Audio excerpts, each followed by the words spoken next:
Salam hörmətli izləyicilər, bildiyiniz kimi Sovet İttifaqı dövründə tikilən binaların mərtəbələrinin sayı 5, sonradan 9 oldu.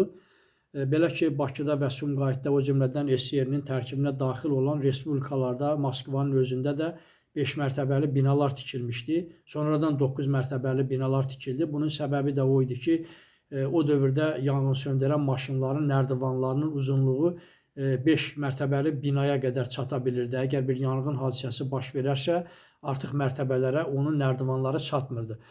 1940-cı ildən artıq belə çox mənzilli binalar tikilməyə başladı.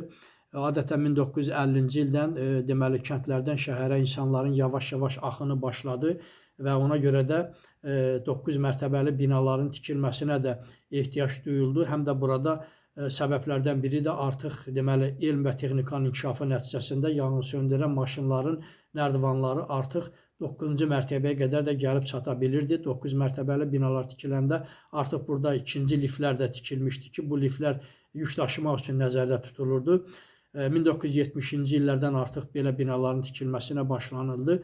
Artıq niyə 9-cu mərtəbə oldu? 10-cu mərtəbəni tikmək isə mühəndislər hesabladılar ki, əlverişli deyil. Çünki 10-cu mərtəbəni tikmək artıq xərc tələb eləyirdi. Çünki burada əlavə təhlükəsizlik deməli vasitələrinin quraşdırılması, o cümlədən mürəkkəb ventilyasiya sisteminin quraşdırılması artıq belə desək, deməli 10-cu mərtəbənin hər kvadratı qızıl pulla ölçülürdü.